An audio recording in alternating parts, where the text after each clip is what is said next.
Okay, so like I said, this is new software. I realized after about 30 minutes of explaining that I wasn't recording. Sorry about that.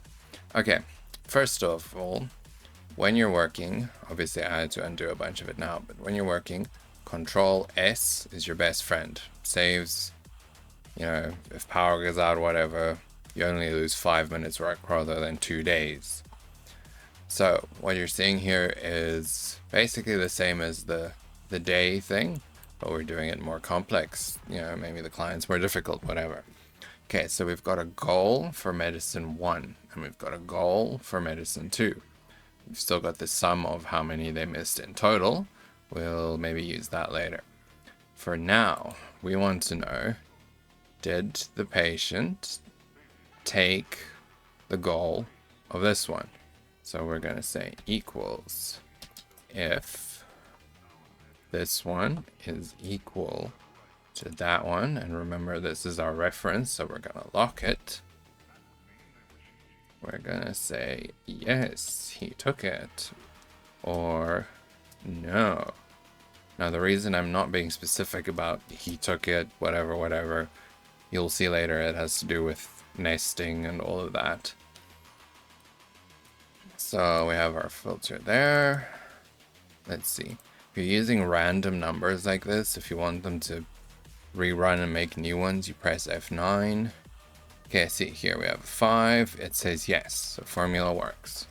Then we're gonna do the same here. If this one is equal to our goal, say yes.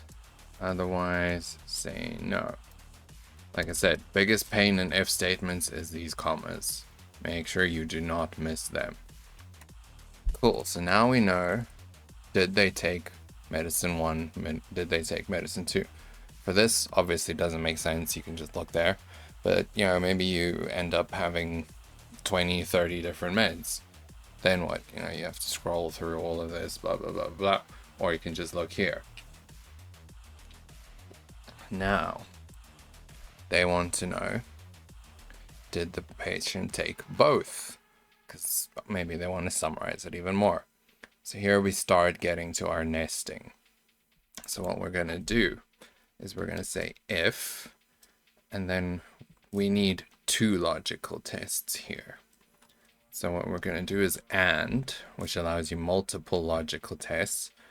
If all of them are true, it tells the if function true.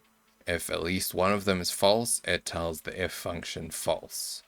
So what we're going to do first is this one equal to yes, comma, like it says there.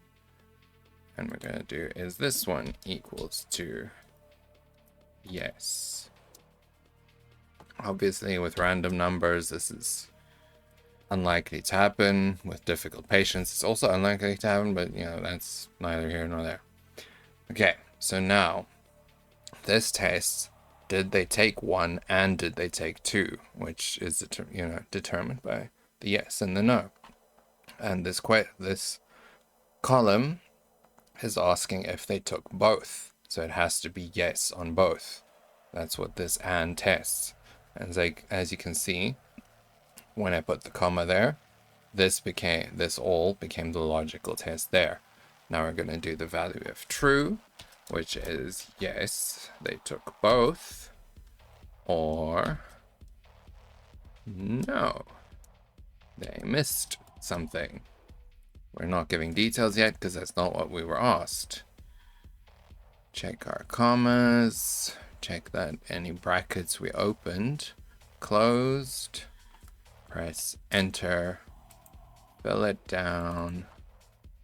Obviously, no. Let's see if we can. Okay, so let's just force one to be yes, and yes, just so we can see. Okay, our formula works. I'm gonna undo that and that. Now, again, say that they're working with 20, 30, whatever pills. They want to know which one did the patient miss.